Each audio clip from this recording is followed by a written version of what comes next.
This time I am here with Ines in Vienna, and she would like to give me a little interview to ask some questions for her website. So I thought I would tape it, I would record it, in case we get some new information. Because sometimes the simplest question, or a question that we have asked so many times, can give us new information, a new answer that we don't know. So I don't mean to sound repetitive with this video, but we'll see in case we have something new. Okay, Ines, go ahead. What is it you would like to ask? Eric. Hi. How to inform more people about my work? How do I inform more people about my work? The best way is word of mouth. It takes a little time, but you build a name for yourself that nothing can demolish. Nothing can ruin your name when it's word of mouth, meaning one person will have a session with you, they'll be so pleased they will tell someone else. Of course, this is easier to happen in southern countries, Mediterranean countries, than it is up here in the north. Because in southern countries, they don't stop talking. Blah, blah, yada, yada, yada, yada. So, they mention you as well. That's the best way you can get more clients. Yes, it does take a while, but let me tell you, you build a clientele for years. I have clients now 14 years that would still call me once every year or every 2 years. And that's the best way, word of mouth. To accomplish this, you have to really be careful with your name, meaning you have to keep a good name in business. When a client didn't get what they were supposed to get, for whatever reason, it's never our fault, don't worry, the client probably wasn't ready. Make sure you give them the money back if they're not happy. If you can tell that they're not happy, just say something like, look, because we didn't accomplish what we wanted to accomplish for this session, I'm not going to charge you for this session. Let's leave it. It probably wasn't the right time. Don't say something like, you won't let go, you won't open up, you don't want to stop being a victim, which those things are true most of the time. However, it's best not to say it. That's one good way of building a good name, because we have heard the phrase, bad word travels 5 times faster than good word. So if this client leaves and bad mouths you, she might do it to 40, 50 people. And then 40, 50 people will not come to you. Not only that, if someone else mentions you, they will say, oh no, I've heard bad things about her. However, if she has a good session, she might only tell 5 people. It's just that humans like drama, and this is why we work this way. If we're not happy, we will tell many more people, because this way we can be a victim and we might get love. Her friend might say, oh, you poor girl, you went to a therapist, you gave her so-and-so amount of money, and she said that to you? Oh, we're still children. We're still in kindergarten. So yes, that's one way to build a good name. A second way is be honest. Don't tell the client what the client wants to hear. No, Prince Charming is not going to come on a white horse, get off the white horse, kneel in front of you and ask you to marry him. That's not going to happen. And they might not like it. She might not like it at that moment. But as the months go by, she will say, you know what? I didn't like what Ines said to me, but at least she was honest. That also builds you a good name. Okay. How else can you spread the word? One thing that doesn't work is when you're in a group of friends and say, I do this, if anyone is interested. No, that never works. Never, never, never. Right? That never works. Or let's say, yes, it's usually that way. You meet a friend who's got a friend there, or maybe 2 friends, and you mention what you do. That never works. Unless they've asked you. If they ask you, say, I do this. But then never say, if you're interested, or I'll give you a good price because you're my friend's friend. Never, never, never say that. It never works, and it looks tacky. It sounds tacky. cheap. It sounds cheap. Okay, so avoid that. Now, on a conscious level, on a energetic level, in order to build a good name, you also have to trust yourself. You have to say to yourself, I'm just the channel. I plug into the universe and I plug into the client. And that's it. And trust that the information you will give the client is information you're getting from the universe. Trust that. This way you don't doubt. And one other thing you never do. When the session is finished, never ask the client, do you feel better now?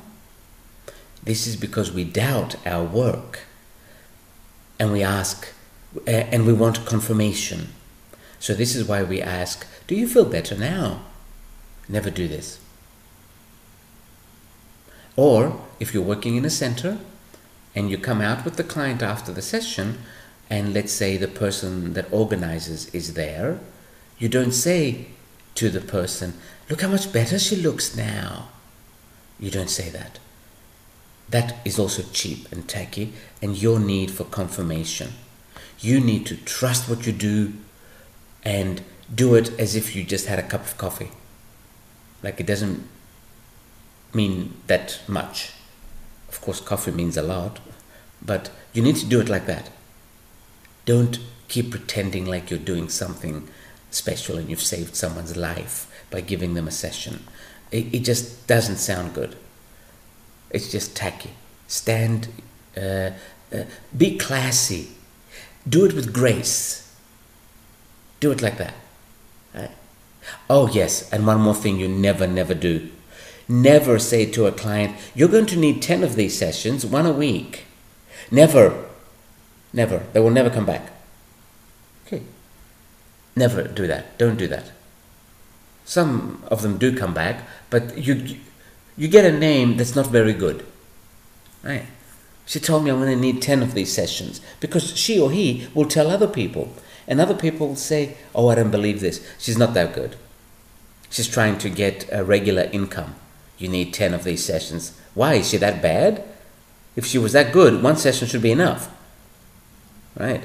So never say something like that. Like how many sessions you're going to need. If the client thinks they need another session, they will call you. They have your number. That's it. They will call you. Always leave it to the client. Sometimes clients say, will I need another session? I usually say, always go with your feeling. If you feel it, if I come to your mind, then. And then call and book. I don't want to book you another session now because then you will be pressured into coming. In other words, class. Have class. That's it. And do things gracefully. Pretend there's a breeze always flowing. That's how clients are. That's how money is. There are moments where you might have 6, 7 clients a day. But let's hope you don't have that many for too long. You get burned out. You get burned out. I'd never do more than 4 clients a day. When I was young and beautiful, I used to do 5. But now I stop at 4. Because if you get burned out, then you cannot give them all your attention and you cannot be a clear channel because you're tired. You've been burned out. You've suffered burnout. How did I call this? So, yes, try not to do too many clients. To do it in one day, to do 5, 6, 7 clients just one day is okay. You're not going to suffer burnout from that. But to do it every day, it's not good. And there's another thing. Because we make easy money sometimes, like talking to a client for 1 hour and we get 80 euros or 90 or 100 or 110, 120, whatever people charge. Some charge 150. Because we make easy money, we make the mistake of right away going to buy an expensive house or renting an expensive apartment, buying a new car, and then we find ourselves working for these things. So I would recommend do not go and spend your money right away, because I'll give you an example. When I was working in Istanbul, there was this healer. She must have been very good. She didn't speak English, so I didn't know exactly what she did. But she must have been very good because she had a lot of clients, and she also had repeat clients. And then I found out from one of the translators that she's building a summer house. Her city house wasn't enough, so she's building a summer house, but it's really, really big. Because she thought, oh my God, I make this much money a day, I can build accordingly. Yes, girl, you're making this much money today, but to pay this house off, you need to be working like this for 10 years. After 1 year, she burned out and she couldn't work at all. At all! Because she was doing too many every day. And every day meaning, I think 6 days a week. She wasn't working 7 days a week, but that 1 day a week off was not enough. And after 1 year, she burned out so much, she lost contact with the universe, and she could not work at all. And I just come in one day, and she wasn't there. The second day, she wasn't there. The third day, she wasn't there. And I go, what happened to... I don't want to mention the name now. And they said, you know what? She just couldn't do it anymore. All of a sudden. So try not to burn out. Try not to burn out with the, oh my God, I make good money, let me make as much as I can now, because you don't know what's going to happen later. Yes, we don't know what's going to happen later, but you know what? The universe isn't going to let you die. So don't worry, whatever happens later is also an experience. Go with the flow. Go with the flow. Do as many clients. You know what? When I do 4 clients a day, I don't feel like I'm working. When I do 5, because sometimes when I'm traveling, I do a 5th one. Because someone will call and say, look, I'm in the city, I'm leaving tomorrow morning. I say, oh, okay. And I do a 5th one. After the 5th one, I felt like I worked today. As for when I do 4, it's like I'm not working. So try and measure out after which one do you feel like you're working, and do one less. Okay. Now, it depends what kind of healings you do. Some people do 30-minute healings. They could probably do more than 4 because it's only 30 minutes. So the number... Don't listen just to me or what suits me. Also, some people are 25. I'm 54. It's a big difference, a 25-year-old. And just because I look 29 doesn't mean I am. Okay. So yes, that's what I think I have to tell you. No, excuse me. This is what I think I can tell you about how to spread the word out about you. Build a good name. I'm going to mention this. I think I mentioned it in yesterday's seminar. We have a saying in Greece, it is better to have a bad eye than a bad name. You can fix a bad eye. You can never fix a bad name. Never. So simply focus on keeping a good name. And there's never a shortage of money.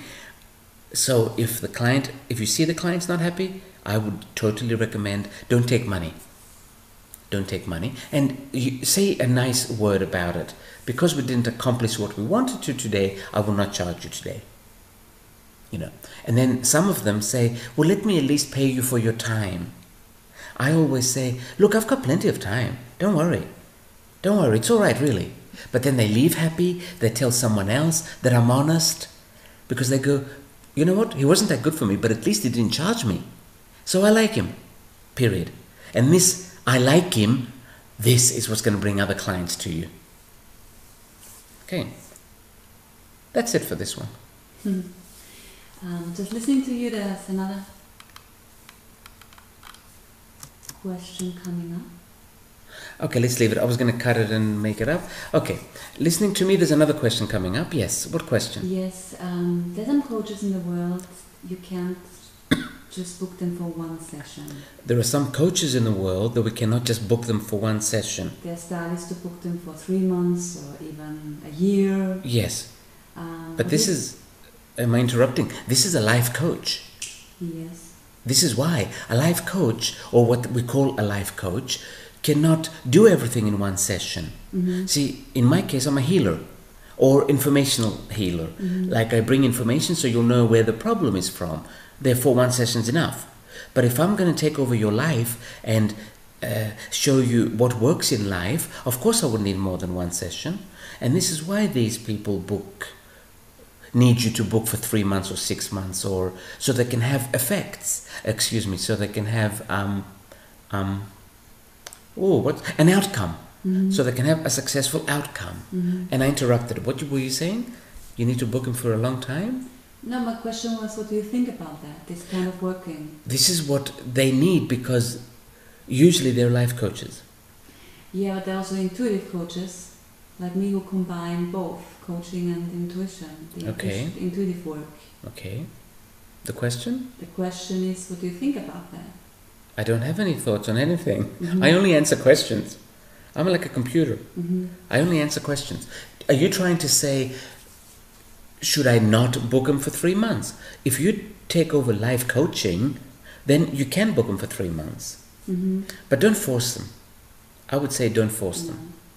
I think some coaches have become very successful and they say, look, I can't play around with you. I don't have that time. Do you have 3 months available? Then I will make sure that I can see you every so-and-so day at that time. Mm-hmm. Mm-hmm. Yeah. Well, sometimes from my experience, it's good to stay on track because people, they lose their track. They get lost. Make it a question. A question. Yeah. No question. No. Yeah. Then I won't be able to get you a good answer.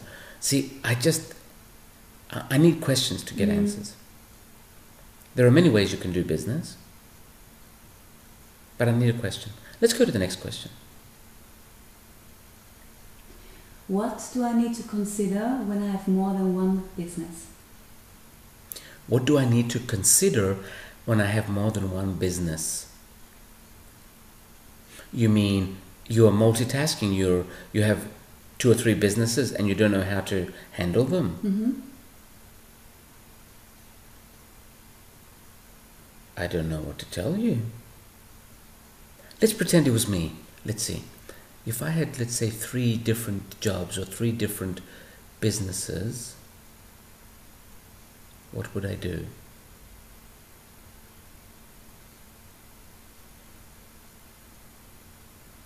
I need another question on this subject.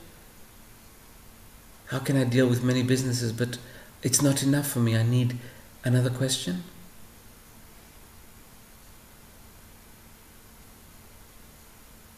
No?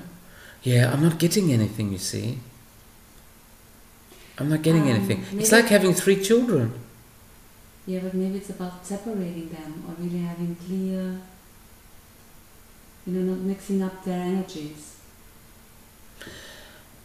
To be honest, I give a lot of readings to people who have businesses and they have more than one business, and I haven't really seen them mix up their energies. Sometimes all businesses are under the same umbrella, so to speak, under the same company. Sometimes they're totally different in a totally different office. I don't know, because I haven't had the experience of someone's got too many businesses and they can't handle them. I just know some people, they feel stressed. Yes. They have this business and that business, and they're like their babies, but sometimes they just don't know how to balance them. You know what stress is? Stress is we're not doing what makes us happy. If we do what makes us happy, we can have 15 businesses and still be okay, because this is what makes us happy.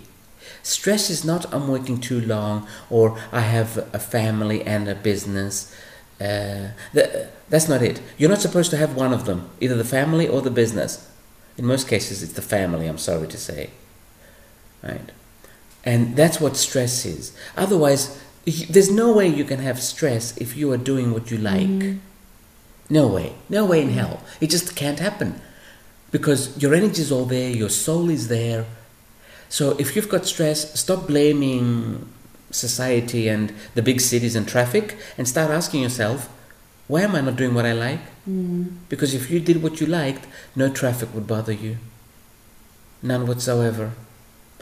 Look at it this way. Let's say you're really in love, infatuated by someone you just met, but he lived across town. Would you complain about the traffic going to see him? Would you? Would you? No. Oh, thank you. That's exactly how it is with work. You're not in love with your business or your job. You're not in love with your family, and it's causing stress. Now, Do not force yourself to be in love. This is fake. This just doesn't work. Okay. But start accepting the fact that you're not meant to have a family. It's okay to accept the fact. We need to get out of this ridiculous thing that I need to love my wife and children, or I need to love my husband and children. Why? Why do you need to love them? Why? Why? It makes absolutely no sense whatsoever. And if you say something like that, or if you really believe this, I'm sorry, but your IQ is probably around 80, 81. An IQ of 79 is retarded. Okay, so start asking yourself questions. Why do I think I have to love my family? I have to love my house. I have to love my life. I have to love going shopping every Saturday. I have to love my job because it supports my family. No, if you have stress, you're simply not doing what you like. You are simply not doing what you are supposed to be doing. Because if you were, there would be no such thing as stress in your life. None whatsoever. None whatsoever. My organizer in Istanbul, she has, like, her center is really big. It's 4 different floors. She's got 10 rooms, and sometimes all 10 are working at the same time. So she's working really hard, and she's always laughing and smiling and giggling because that's what she likes doing. And we look at her and we say, she must be so stressed. And she's always laughing. So she's not stressed at all, simply because she's always doing what she likes. I mean, this is what she likes, this organizing and calling people and telling them, I have a new healer, and I have this, and I have that. She loves this, she loves it. It's who she is. So there's absolutely no stress at all. No stress. And when you ask her, like when you call her name, she devotes all her time to you. She's listening to you for those 2 or 3 or 4 or 5 minutes that you're talking to her. She's not either answering the phone or looking out somewhere else, because people that are busy usually do that. You talk to them, but they're looking somewhere else. She doesn't do it. Simply because she's doing what she likes. Period. So do what you like, and there will be no stress, no matter how many businesses you have. That's it with that one. As a coach, how can I be more effective for my clients? As a coach, how can I be more effective for my clients? Always keep in mind that there are many, many levels of growth. The ladder of growth doesn't only have 10 or 20 steps. I think it has something like 10,000 steps. So there's probably, I've just picked a number now, right? Don't take it literally. So there's probably 10,000 different levels that a client can be at. And because we know what works, because we have a lot of experience in this, sometimes we assume the client should know too. And we say, aren't you getting it? Hello? Don't you know that if you continue this pattern, of course you're going to end up in the crazy house? We know this because we've seen it so many times. But the client hasn't seen it. So no, they don't know it. So if you want to be effective for your clients, just keep reminding yourself that, okay, they're at a lower level than I am on the ladder of evolution, or on the ladder of personal growth or personal happiness, or whatever we want to call it. They're on a lower step, so I'll be patient and see what happens. That's one way I think we can be effective for our clients. Another way is, some clients come to us not for healing, they come because they want approval for the way they think. Meaning, I'm coming to you so you can tell me that the way I think is the right way. To those clients I say, look, this doesn't work for me, but if it works for you, then do it, then continue doing it. From my experience, it hasn't worked though. But nothing is absolute, so maybe for you it will work. Like that. We can't just say, this never works, forget it. We cannot say that. We can, but you won't be effective. You won't be helping them. You won't be helping them. Many years ago, I had, in San Francisco, I lived with 2 women, and they were both psychologists. And I was very young then, right? I was still fast asleep. And I was talking with one of them in the kitchen, and I remember saying, you know what? Because I've been a waiter for so long, sometimes I see a person and I can figure out everything about them, which you really can if you're a waiter for a long time. You become a psychologist. And she answered with, yes, but psychology is not about you seeing everything about the other person. It's about getting them to see everything about themselves. And that changed my whole perception. I'm like, oh my God, yes. So what if I can see everything about the other person? I need to get them to see everything about them. So that's another way to be effective, no matter what you do, whether you're a coach or whatever your profession. It's another way to be effective with your clients. Help them see themselves instead of telling them what's right. Right? And then let them decide what's right for them. And I think that's all I've got for that question. How can I train myself to make quick decisions? How can I train myself to make quick decisions? There's a saying in some civilizations in the galaxy, quick decision making is what separates the gods from the mortals. Gods always make quick decisions because they know that if it doesn't work, they'll change it. As for a mortal, is terrified in case it doesn't work because he doesn't have the balls to change it. Right? You need guts. You need chutzpah. So remember that when you find yourself in a situation where you cannot make a decision, remember this phrase. Quick decision making is what separates the gods from the mortals. And then you choose, do I want to be a goddess or do I want to remain a mortal? That's all. That's all. And then you reconnect with your inner... If you say, I want to be a god, goddess, you reconnect with the real you inside. And that comes out. And the real you is a god. Right? And that comes out, and then you make quick decisions because you don't fear anything. So remember that phrase. Instead of remembering, I should do this, I should do that, I should say this or that, just remember the phrase that, do I want to be a god or a mortal? I'm making a quick decision. What else? What are the most effective questions to ask my business? Okay, we have to explain first that a business has a soul, just like we have a soul. Oops, okay, what I said was ridiculous. We don't have a soul, we are a soul. Okay, just like our body has a soul, us, businesses are the same way. They have a soul. And you want to ask the soul of your business, what was your question? What are the most effective questions to ask my business? Okay. What are the most effective questions to ask your business, meaning the soul of your business? Always treat your business as a soul, just like you talk to another person. Only a business is a little more intelligent. Now, what are the most effective questions? Okay.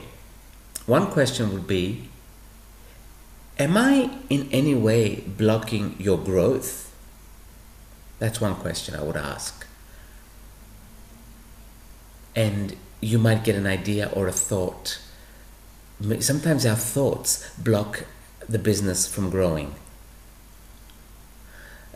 One question. Let's see another question. Anything I can do for you? And then just leave it. Just leave it. Simply, you call your business, let's say your business is called jumbalumbu.com. You say, Jumbalumbu? Anything I can do for you. And then just quieten your mind and you'll get a feeling, an answer, an image. Okay. But don't ask the question with, a lot of people simply want confirmation for what they already believe they should do. And they ask the question this way and that way and the other way until they get the words they want. Right? I'll give you an example. About 2 weeks ago, somebody called me. She had a shop and she wants to change the name of the shop. because the shop isn't doing so well lately. And I said to her, you know what, honey? It's not the name. The energy of the shop, of your business, has left. It committed suicide. It's gone. So you have an empty body there. You have a zombie of a shop. A store. It was a store selling clothes. She said, yes, I can feel it. So then I said, okay, what's the new name? So I mentioned the new name so that the new energy can come, so I can talk to the new energy. And no energy was coming. And I said to her, something else is wrong. No energy wants to come. Which means even if you change the name of your business, nothing is coming. Period. And she asked, what should she do? The thing was, she had to get her mother out of the business. And that's why a business wasn't coming. Because a business wants to be your baby. It doesn't want your mother in there. A business doesn't want to be a grandchild. But being Greek, she thought, I can't just kick my mother out. It takes time. So what if I start the business and then slowly I will talk to my mother to leave? Still no business was coming. So she was asking similar questions about 10 times until she hears the words, okay, change the name and then I'll come. That's what she wanted to hear. So, which she didn't hear at the end. So don't ask questions in many different ways. Don't ask questions in many different ways until you get the answer you want. It's not going to work. It's just not going to work. Another question about the business? Can I choose a kind of energetic name for my business? Nobody knows. Is this kind of more effective? So I can call it? I would say choose a catchy name and one that can be pronounced. Mm-hmm. A lot of people choose these, what they think are spiritual names that we can't pronounce. Mm-hmm. Then again, this is only my advice. I'm not channeling this. Mm-hmm. But I've heard names where I have to say, what was that again? How do I pronounce that? So and then they tell me what it means in Indian, in Sanskrit. And it's like, do I look like I live in New Delhi? Yeah. What the hell are you doing with an Indian name on your business in London? Okay, in London there's plenty of Indian people. But in Vienna, let's say. Mm-hmm. Right. So choose a name that can be pronounced in the country you live in. Mm-hmm. Exactly. Oh, I interrupted. What were you going to say? I think the question just disappeared. Okay. Yeah. So yeah, I wouldn't go for too spiritual of a name. And you can ask also, you can ask your business to tell them. You know what? I don't think they care. Oh, okay. You could ask your business, but I don't think you're going to get it. Mm-hmm. Because you see, they don't... choose the name. Yes, and then you ask. And then say, how do you feel if I choose this name? Yeah. Okay, that would be better. Mm-hmm. That would be much better. Okay. I have so many ideas. How can I know which one to start first? We have so many ideas. How can we know which one to start first? You know what? I would say just pick one out of a hat. Write down on a piece of paper the ones that you really want to do now. Not the ones that you might be able to do 10 years from now when you have €1,000,000. Which ones can you start this moment? Because you might not have that many. You might just have 2. Because so many of our ideas are for the future. Because we have to first do something else before we can do that one. Mm-hmm. Okay. So we say I have so many ideas, I don't know which one to do. But 80% of them, you can't really do them right now. Mm-hmm. So write down on a little piece of paper, write down each idea on a little piece of paper. Mm-hmm. Put them in a bowl and then pick one. Mm-hmm. I bet you there won't be more than 2 or 3. Because you have to ask yourself, can I start this idea now, today? If you cannot start it today, don't write it on a piece of paper. Mm-hmm. Because if it gets picked, how are you going to start it? So you have to write down only the ones you're going to start today. Because that's the thing. So many people say, I want to be a rock star. And I go, well, be one. What's stopping you? Well, I don't have a guitar. Well, then you don't want to be a rock star. You need to go get a guitar. So don't come to me and ask me, how can I be a rock star? It's little things like that. Mm-hmm. write down on little pieces of paper only the ones that you can start today, now. And then pick one. You might even just have one that you can start now. Next question. How can I know when to let go of a project that isn't working anymore and make space for another? How can I know when to let go of a project that is not working anymore so that I can make space for another project? I have heard many times that one door needs to close before the other one opens. I used to believe that, and then my higher self said to me once, that's true, but that's only true because you believe it. If you don't believe it, one door does not need to close before another one opens. So you can start your second project before you stop the first one, if you're really feeling it. And unfortunately, you need to use your logic sometimes on these projects, these business projects. For instance, if it's not making you money and you see that it's only going down and it's costing more and more money, don't wait to go totally broke before you stop it. Don't. Let it go early. Say, you know what? If I keep this, I will be totally broke. So what do? Wait till I go totally broke, or cut my losses now?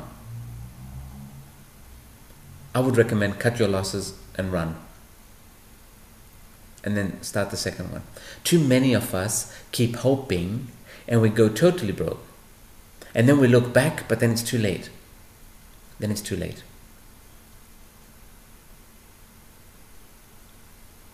I think there's no one way of knowing when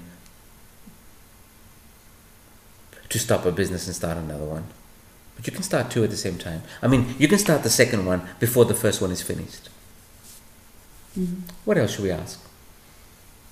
How can I not feel frustrated that I only have, like, let's say, 2 bookings for my seminar?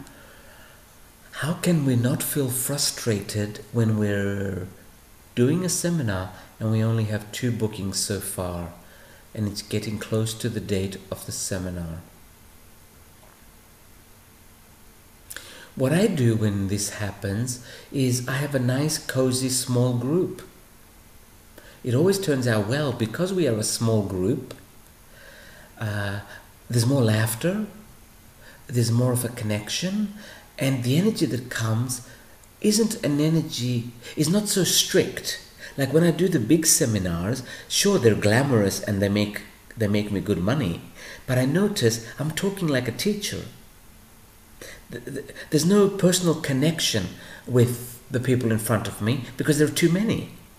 As for when it's a small group like the one we had here yesterday, there was a connection and the energy was soft and it was humorous. And so think of that and say to yourself, you know what, I'm going to have a small cozy group for this seminar. And that's it. And never compare to the past. If you've had big seminars before, never compare to someone else in case someone else has big seminars, because we all do different things. I remember I was watching, I think it was on YouTube, this guy talks about aliens. I forgot his name completely, this American guy. And he was giving a little lecture. And someone else asked a question about another guy that talks about aliens, but kind of sarcastically. And the lecturer said, listen, we are all a different part of the same puzzle. We are all a different bit of the same puzzle. The puzzle needs all of us. So we don't all have to be the same.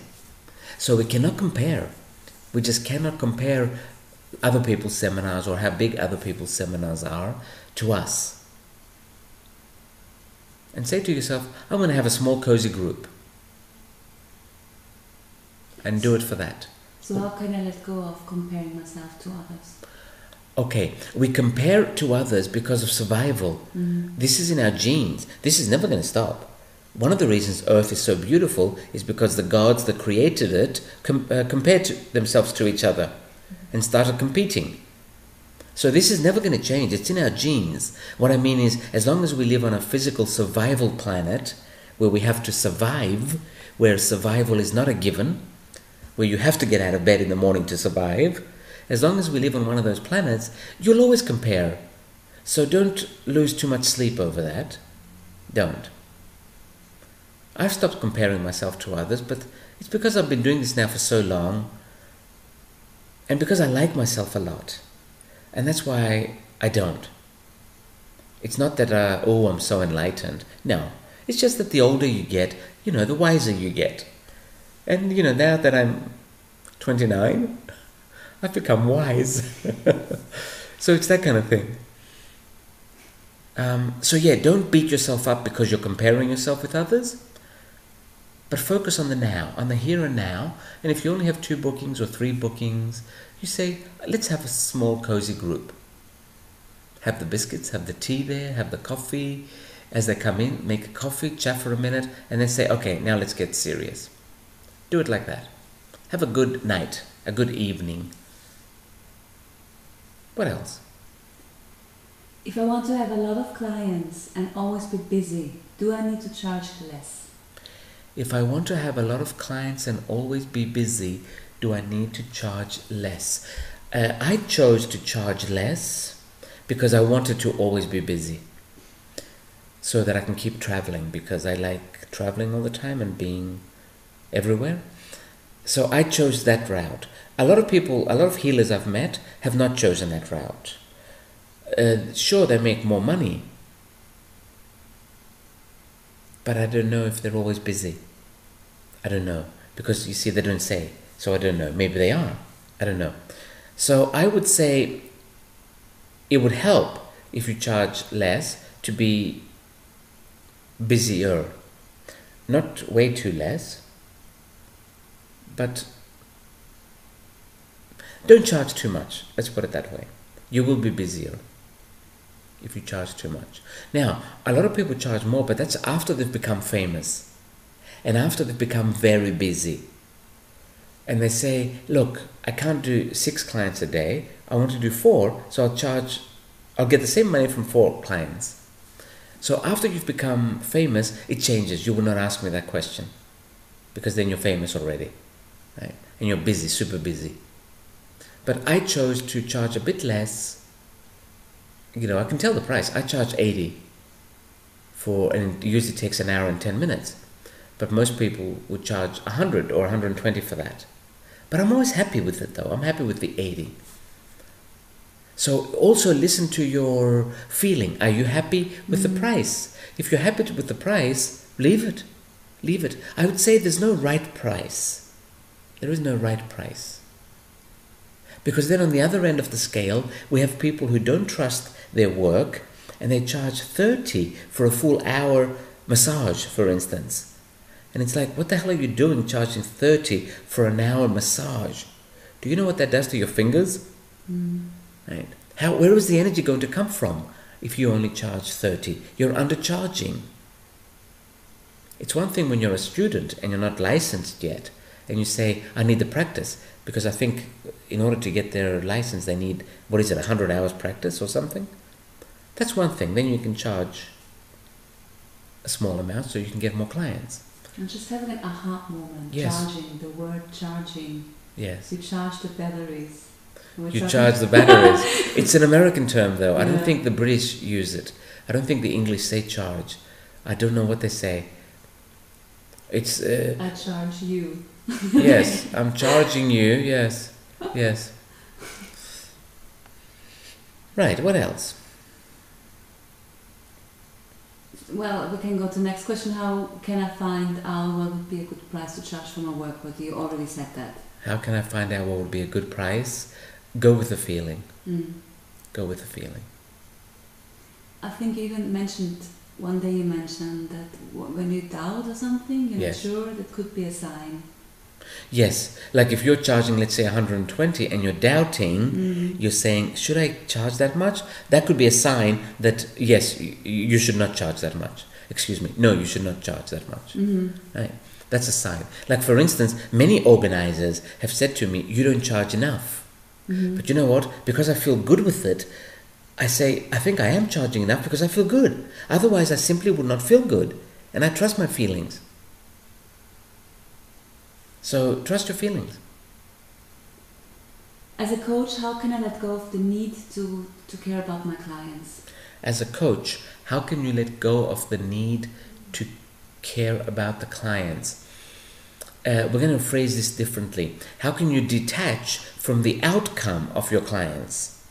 We'll phrase it that way. Yeah. Because the problem a lot of healers have is they get attached to whether the client gets better or not, or whether the client feels better, or whether the client is happy. Those things have nothing to do with you. They have to do with the client.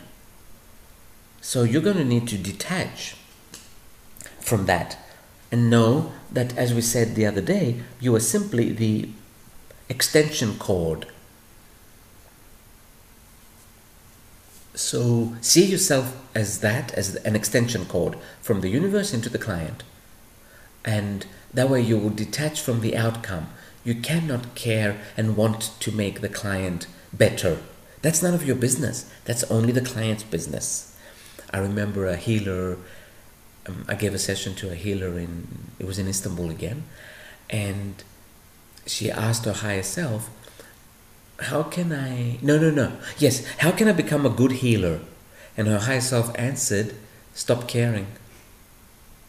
As long as you care, you cannot be a good healer because you care. You are supposed to be detached, and then you'll be a good healer or coach or whatever. You're supposed to be detached. Don't attach. A lot of people say, I do this because I care about people, because I love people. You know what? Take a box of aspirins, please, and go to bed so you won't wake up in the morning. We don't need anyone caring about anyone. We are not victims. We are adults. So just because you have needs, you want people to care about you, you portray those needs, you project those needs on others. If you're a healer and you want to be a good one, detach from the outcome of the client. It is that simple. And then you'll become an amazing healer. It's funny how every time we see successful people, we say, yes, but they're cold. They're not cold. They're simply detached from your needs. That's all. And you cannot handle that. So you label them cold. Or if it's a woman, a bitch. Oh, she's a bitch. She's not a bitch. She simply is detached from your needs. She doesn't have the same needs as you. That's all it is. And these people become successful because they are detached from the outcome. They're always in the moment. They're not like, I'm going to do this to help the client because I'm a loving person. You're a hypocrite that needs to be shot, but it's illegal. So we'll let you live. Yes, next question, please. Can we become friends with our client? Can we become friends with our clients? It is better not to, especially if the client is coming back again and again and again for sessions. It's one thing if they had one session and that's it. And for some reason you hit it off, so you've become friends. I have quite a few friends like that, but we only had one session in the beginning and that was it. I never gave them another session. And then we became friends. They might ask me a question once a year, but that's one question. That's nothing. So I would say if you're seeing them on a weekly or monthly basis, it's best not to. But then again, sometimes there's a client that you've known for many lifetimes. So you feel like, it's perfectly natural to be friends. But if they are going to be friends, you really can't be their healer at the same time because it's difficult to detach. As we said before, you need to detach. So, can we become friends with clients? This one is kind of a yes and a no. It's not advisable to become friends with your clients, but things happen sometimes. Go with your gut feeling. But again, I would have to recommend if you did become friends, you can't be their healer. But one thing that I would have to say for sure you cannot do with the client is have sex. Okay, especially if you're a coach or a healer, because a client comes to you vulnerable. And at that time, at that moment, they're a lot more vulnerable. And there are some healers that take advantage of this vulnerability. And it's just not nice. It's just not nice.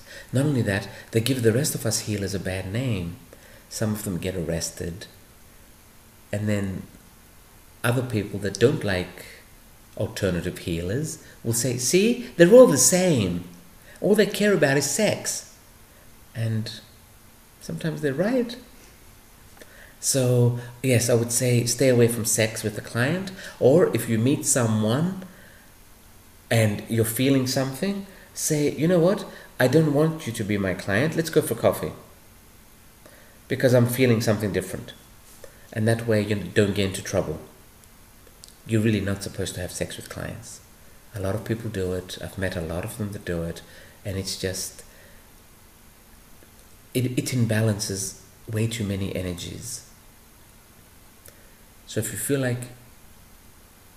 a sexual attraction to the client, don't make them your client when they walk in. Don't make them your client. Of course, there are men that feel a sexual attraction to every client almost, because that's what men are supposed to do. So, I don't want to judge. But I remember I was working in a center where one of these healers had a car accident and he died. And then all these clients come to me so they can have a session, so I can call him, so they can talk to him. Now, I knew these clients because they were coming to see him. We worked next door to each other. We had the offices next door to each other. And I'm like, in the session, they were talking about sex and, I had a wonderful time with you and things like that. And I'm thinking, weren't you a client? Yes, but our relationship was more. It was special. Oh, really? That's what the previous woman just said too. And I have a feeling that's what the next one's going to say as well. It's funny because those 2 weeks after he died, I got so busy. Because all his clients / lovers came to me for a session. Right? It's amazing. It was like I've never been this busy in my life. And literally there were about 18, I counted, 18 women that came to me that were his clients that he had had sex with. And each one thought she was the only one and that she was special. Now, I'm sorry, but that imbalances way too many energies. And, when you're a healer, you kind of represent the rest of us healers as well. You're not a healer just for you. We're in this together. I don't mean to sound all Christian here, we're in this together and we're all one. We're not. Each one of us has a different job. But as that other healer had said, with the aliens, we're all a different piece of the same puzzle. So when one puzzle imbalances things too much, one piece of the puzzle, the rest of the puzzle is not going to look too good either. So yes, be careful, be very careful. If you're attracted to the client, say it and don't do the session. Or cut the session in half and say, listen, I like you, so I don't want to do this session. I don't want to be your therapist. And then let them go. And if they like you, they have your number, they'll call you. Okay. And that's it. And there's a lot of, no, I'm not going to judge. Let's leave it. Let's not judge. Okay, let's go to the next question. What's blocking me from getting more clients? What's blocking me from getting more clients? I would say trusting yourself is one thing. You need to know that you're good, because the client doesn't come on their own. Their higher self brings them to you. Their soul brings them to you. And if you don't trust your abilities, if you don't trust the fact that you're good, their soul won't see you in order to bring them to you. So yes, I think the first thing you need to do to get more clients is trust your abilities. We have a lot of healers who are good, but they don't trust their abilities. They think they're not so good. This is usually a past life memory, because in past lives, if we made a mistake and the person died, the village hung us from a tree, killed us. Because the doctors wanted us to move to Western medicine, as opposed to the medicine that we had for thousands of years, which surprisingly, the medicine that we've had for thousands of years, we now call alternative medicine. It's like, hello, why is it alternative? We've had it for 5,000 years. Western medicine is alternative medicine. So during the changeover, there's always, during the transition, no, let me rephrase this. Transition periods are never smooth. So when we were going from traditional medicine to Western medicine, which we now call traditional, which is not traditional at all, if a healer did not heal the client and the client died, they would kill her. It was mostly a woman, and they called her a witch, which we were witches, but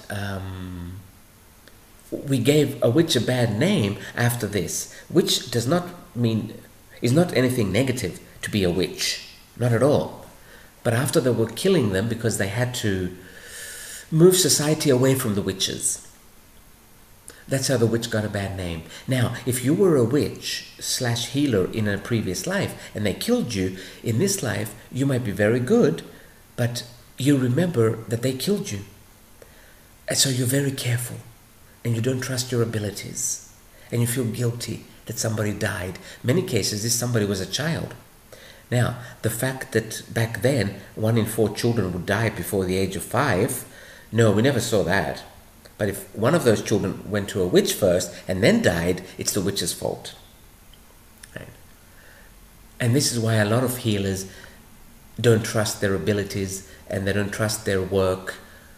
And they think that their work is a gift. They think that their abilities are gifts from God. Baby, they're not gifts. You have worked for those things. You've worked very hard.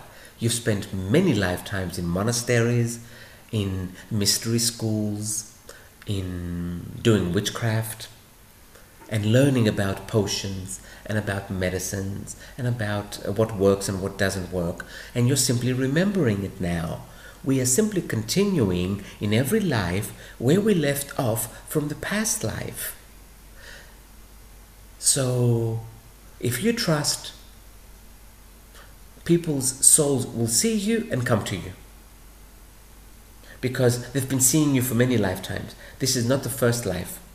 You cannot come to Earth and just start healing all of a sudden one day. It takes work to clear the channels in your body for the energy to come through. You've been doing it before many times, maybe under a different name than you're doing it now, or maybe different healings or different methods. I keep calling it healings because the client feels better afterwards. It's some sort of healing. A healing is not always to stitch up a wound and, put a band-aid on it. Okay, I think I got that off my chest too. What else should we ask? When you work as a healer or a coach, how do you deal with people that come in with many negative energies? When you're working as a healer or a coach, how do you work with people that come in with negative energies? I would suggest, personally,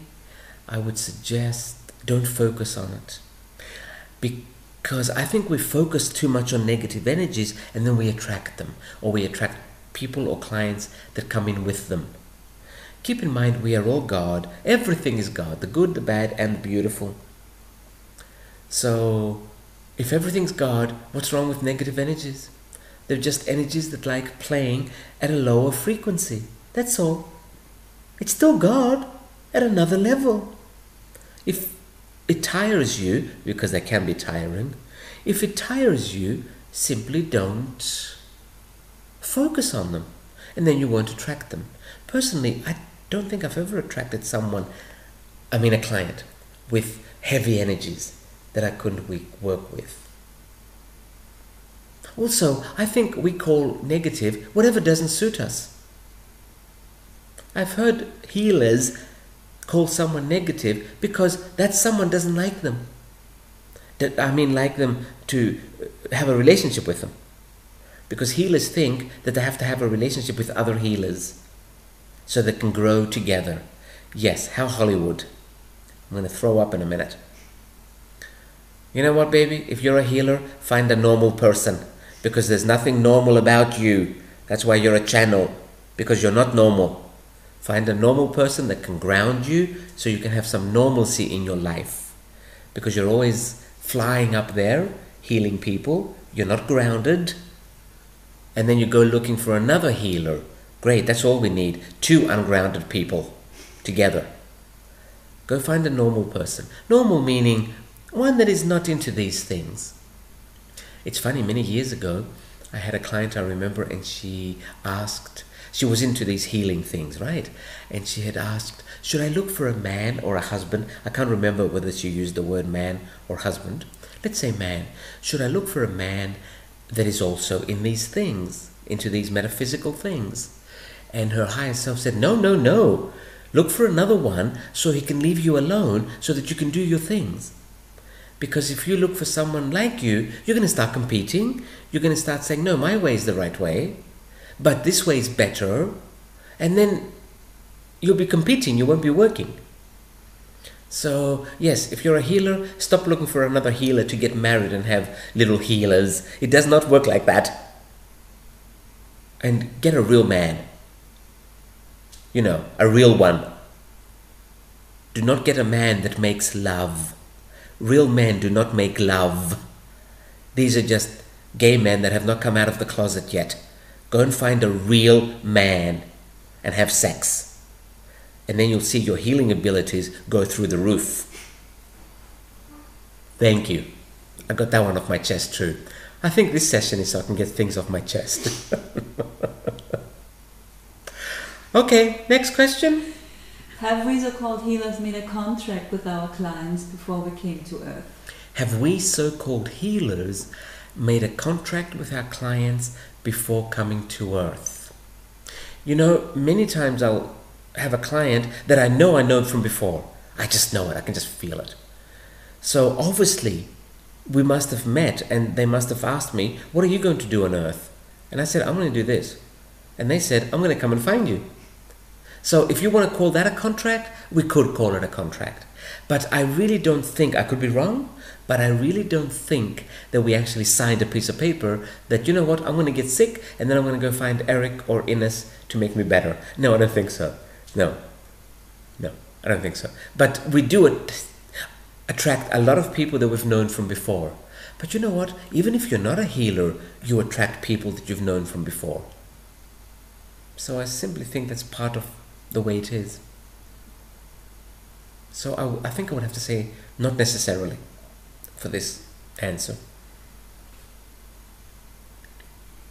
Many times, a lot of us who are in tune with the new energies have problems in their workplace. Many times, a lot of us who are in tune with the new energies, meaning the new vibrations that are coming to Earth, have problems in the workplace. Because of the heavier energies around them. Because of the heavier energies around us.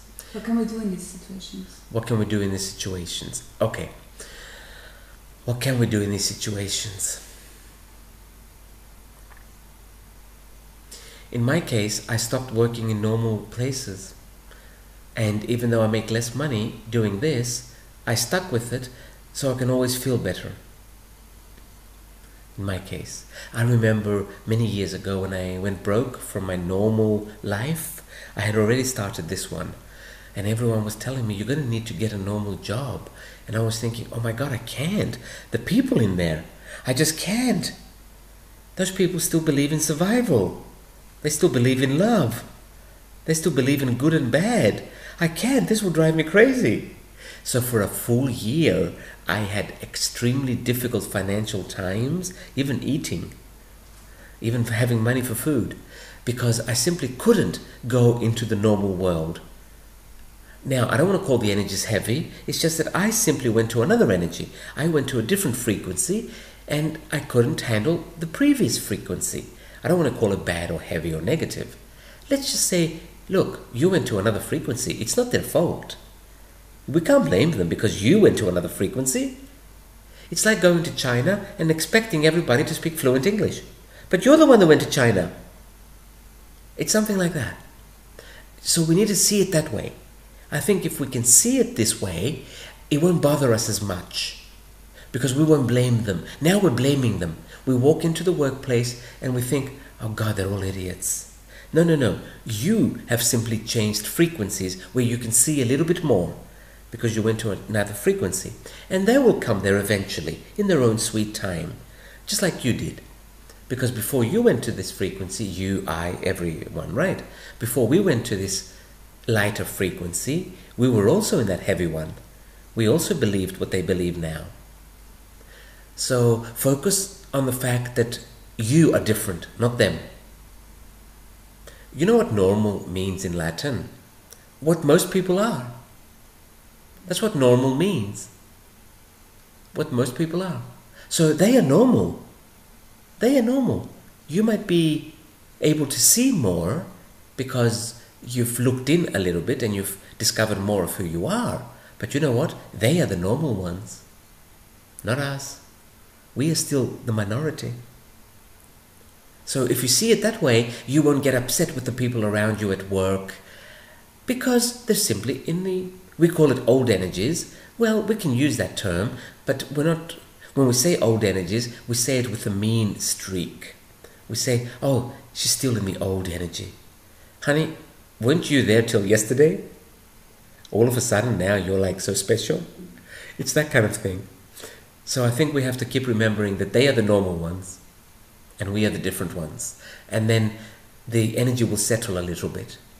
Because to make ourselves feel better, we judge. We judge way too quickly. Because when we judge someone, we know this. You don't need me to tell you this. When we judge someone, we elevate ourselves. We make ourselves higher. So yes, we walk into the workplace and we say, okay, another day with the idiots. Yes, and this makes you feel better. And that's the reason you're saying it. Keep in mind, there might be idiots, but they're normal. And then you'll feel better. Okay. That's it. Okay. We will close this one.